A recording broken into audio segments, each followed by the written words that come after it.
Olá, sejam todos muito bem-vindos ao canal.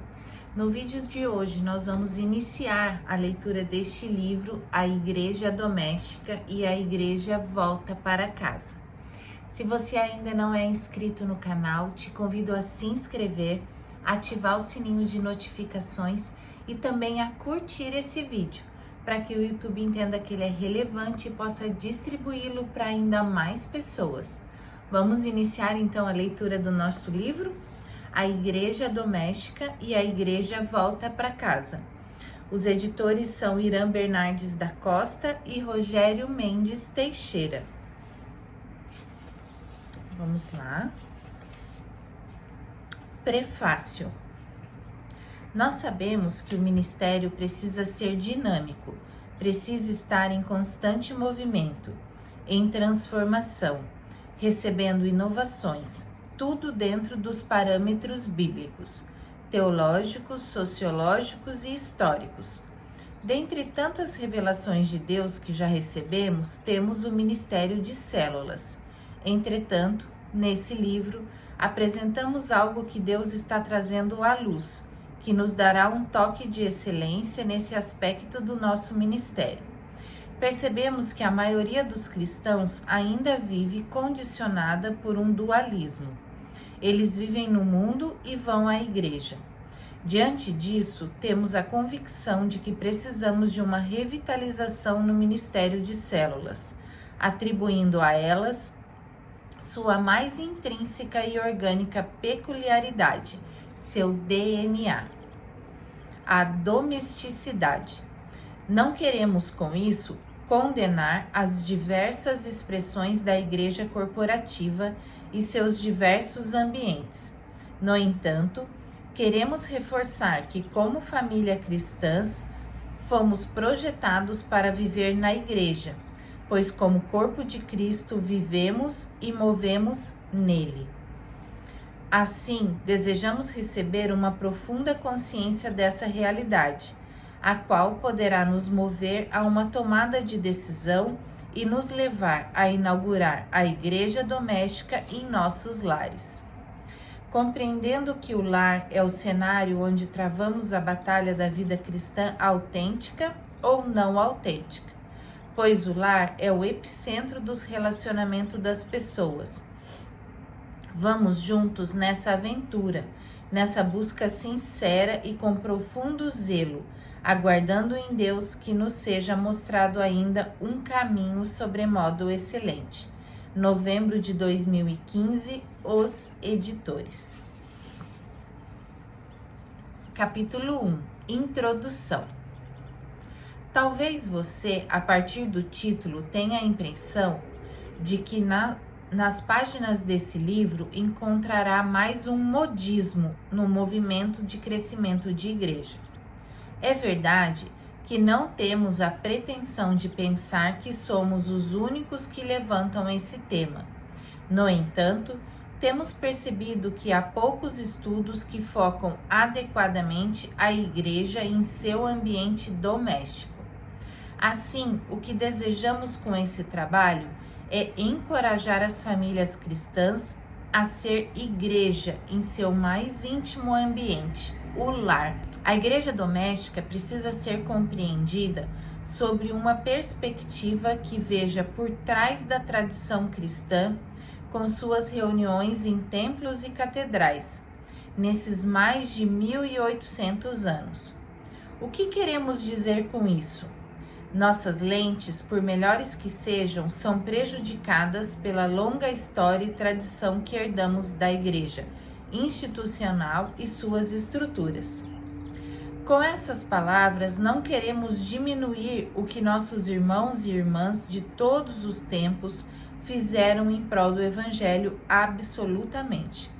O que nós desejamos é resgatar a essência da igreja e sua domesticidade. Nossa leitura parte de uma interpretação bíblica e teológica das palavras do Novo Testamento, como também de um panorama histórico da igreja cristã, a fim de ajustar nossas lentes e nossa compreensão quando pensamos e falamos sobre igreja. Devemos ter em mente que a igreja doméstica é o ambiente social essencial, no qual a identidade da igreja primitiva se desenvolveu. Assim, as casas dos cristãos judeus e com a expansão do evangelho, as casas dos cristãos gregos e romanos eram o principal cenário para as reuniões e ajuntamentos cristãos. Não importava o tipo de reunião cristã, a forma de adoração ou a liturgia a ser praticada, tudo seria adaptado e integrado no ambiente doméstico. Diferentemente do que muitos defendem, a casa não era e não foi um local temporário de adoração e comunhão dos cristãos, enquanto esperavam um dia para construir um local de reunião mais parecido com uma igreja. Sabemos que depois de séculos de tradição de arquitetura de igreja, não é fácil compreender que a casa era adequada e completamente integrada para funcionar como igreja em seu espaço. Esse é um paradigma que precisamos estabelecer.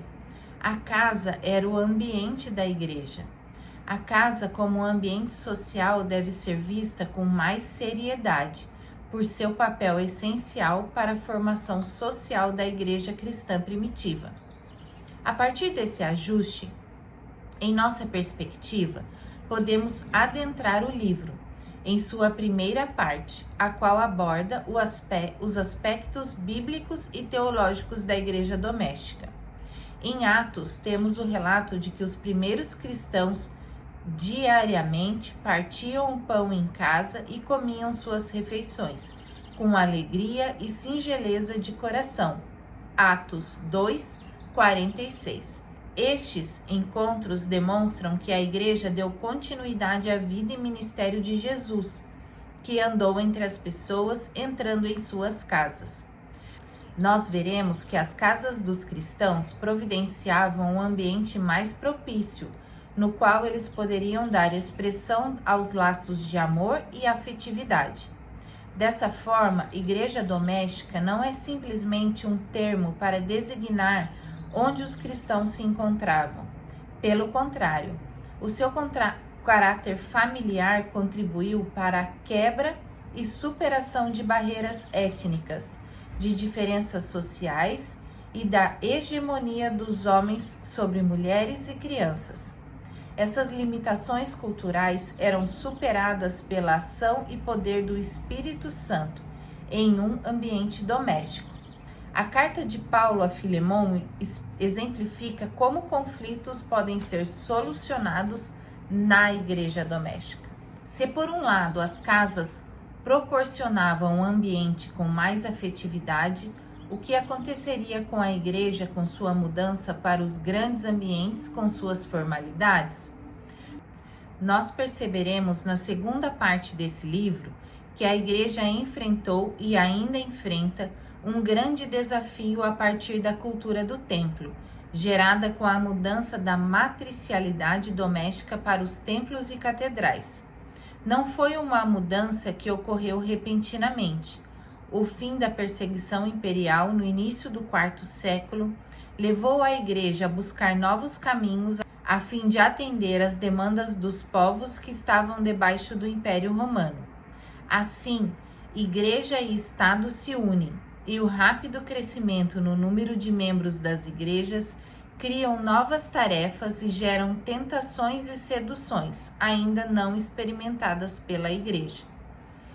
A simplicidade da domesticidade da igreja dá lugar à formalidade e estrutura rígida dos templos e sua hierarquia religiosa.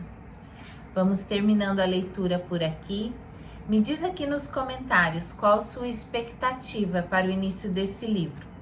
Desejo vocês um abençoado final de semana e até a próxima!